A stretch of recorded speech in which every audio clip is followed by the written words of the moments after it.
Γεια σας. Στο προηγούμενο μέρος είδαμε πως κάναμε το κινητήρα μας να δουλεύει. Σε αυτό θα δούμε πως μπορούμε να κάνουμε τους τροχούς να περιστρέφονται τραβώντας το control.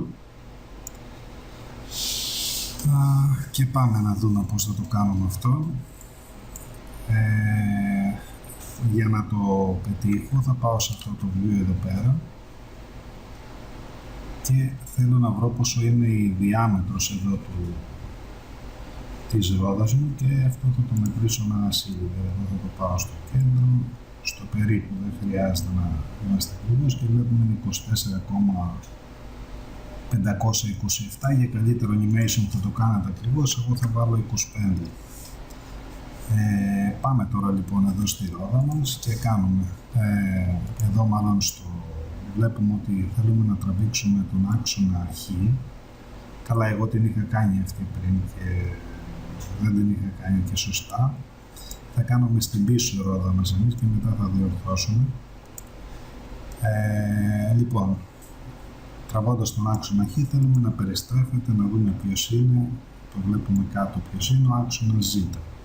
Το βλέπουμε εδώ όταν περιστρέφεται. Και θα πάμε εδώ, δεξί κλικ, Wire Parameters, Transform, Position, High Position. Θα κάνω κλικ πάνω στη ρόδα μου τώρα που εμφανίστηκε αυτή η γραμμούλα, Transform, Rotation, Z-Rotation.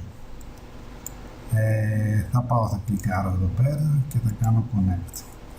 Αν δω τώρα, βλέπουμε ότι δεν περιστρέφεται και σωστά. Θυμόμαστε πριν το radius από το κύκλο που κάναμε ήταν 25, θα βάλουμε δια 25 και θα κάνουμε update. Αν τραβήξω τώρα, βλέπω ότι η ρόδα μου ναι μεν δουλεύει σωστά, αλλά κινείται στην αντίθετη κατεύθυνση. Κάτσε να κάνω ένα high αυτή να μην τη βλέπουμε. Αν τραβήξω λοιπόν εδώ, βλέπουμε ότι η ρόδα μου κινείται ανάποδα. Θα πάω εδώ και θα κάνω ένα μείον update ξανά και τώρα βλέπουμε τσουλάει σύμφωνα με το έδαφος. Δηλαδή περιστρέφεται ανάλογα με το τράβηγμα. Αν τραβήξω γρήγορα θα περιστραφεί γρήγορα και αν τραβήξω αργά θα περιστραφεί αργά.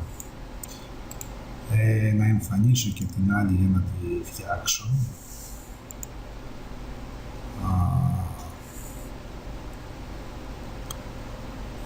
Θα πάω εδώ και θα κάνω να το κλείσω αυτό. Wire Parameters, Transform, Position, High Position, Wire Parameters, Transform, Rotation, Z-Rotation.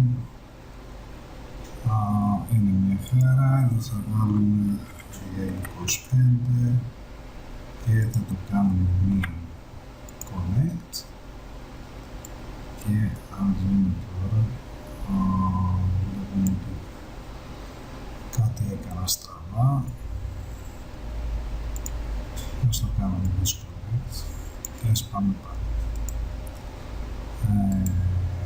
Wire Parameters, Position, Position, Transform, Rotation, Z-Rotation,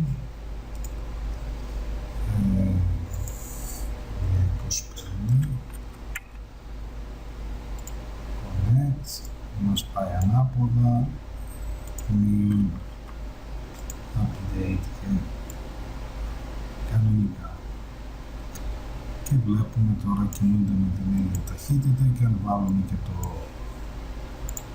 μουτεράκι μας να παίξει, δηλαδή αν τραβάω αυτό εδώ, θα το δείξουμε και αυτό σε επόμενο βίντεο. Ευχαριστώ όσους παρακολούθησαν, να είστε καλά, γεια σας.